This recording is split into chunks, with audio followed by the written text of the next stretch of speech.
So I want to talk a little bit about chivalry again. And so when I'm out and about and I'm working, interacting with people, or like even shopping and stuff like that, if somebody, is like, I bought like a couple lighters the other day because my lighter died. And so I went and bought a couple lighters, active one and a spare. And so I went in, just paid for the 2 lighters. I said, "Thank you, sir," and walking away. He was like, "Sir?" I was like, "Yeah, it's something that, that I started doing when I was in the Navy. I would say, yes, sir, no, sir, yes, sir, yes, ma'am, no, ma'am," and stuff like that, depending, especially like officers and stuff like that, they kind of expected that language, but I also said it to people who are subordinate to me. It's so I found it to be very useful to use sir and ma'am when speaking to people, and they'll start doing it themselves. I found out this recently as, I integrated myself into this small group of people, and I started using sir and ma'am, and they started using sir and ma'am. And it makes people a little bit more respectful. It makes people a little bit more understanding that we are gentlemen and ladies, in the world. And I think a lot of people will say that, chivalry is dead. And so, well, you do have a lot of these pink-haired, shaved-head weirdos with stuff in their nose. You try to hold a door open for them at Wawa, and they start yelling at you about a patriarchy or some nonsense. What do you expect to happen to chivalry? And so, but I think chivalry is more than just holding a door open for a woman.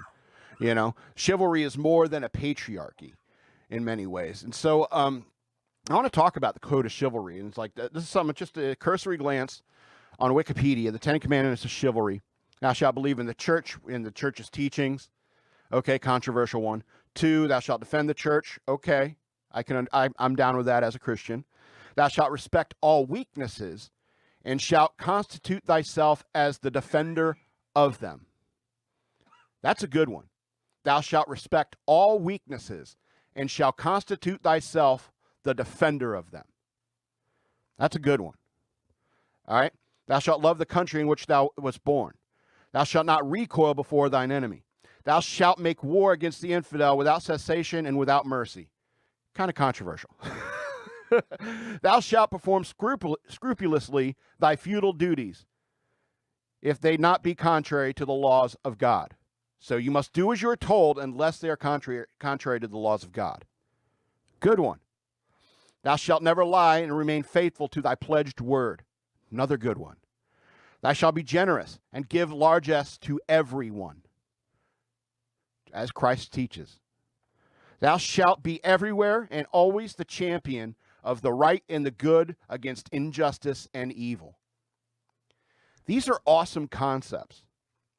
And I don't think that they've gone away. All right? There's a lot more to it than just treating women and children and the innocent and the weak with respect and with a defensive posture. All right?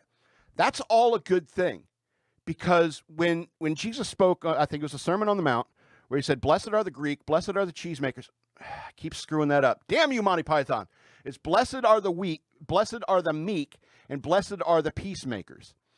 And meek, in the original translation, from what I understand, does not mean timid or like cowardly. It means, meek means a sheathed sword, means a capable warrior who is willing to work along peaceful lines. And I think I mentioned this last week about saluting and handshakes and how this is all about, trying to interact. It's like, I would rather not use the sword, but I got one and I know how to use it. And that's the idea behind chivalry and gentlemen, men who protect the weakness in the world. They recognize the weakness in the world and they will protect it. That's the point of masculinity in many ways. The positive aspect of masculinity is striving for this ideal of being a dangerous warrior for the cause of good. And I think that's what the code of chivalry is all about. And I think that's why I, to this day, will call people sir and ma'am. is because I believe that, we should all be dangerous monsters, dangerous monsters. And these guys who go off to war, I mean, I know I served in the Navy, but it's not like I ever saw any action at all.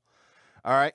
But these guys who went off to Iraq and Afghanistan, they came back and they saw the monsters that they can become, the damage that they can deal to humanity by themselves as an instrument of warfare. And that's a big part of what PTSD is when these guys come back home, is that they saw the monster that they created of themselves in order to become a warrior for their country. But the idea is that, despite all these awful things that you can do or even have done, you can still be a warrior for the good and the right, and keep that sword sheathed, but sharp as hell. And I think that's the point of chivalry, is that we have to stand up against evil people in this world from time to time.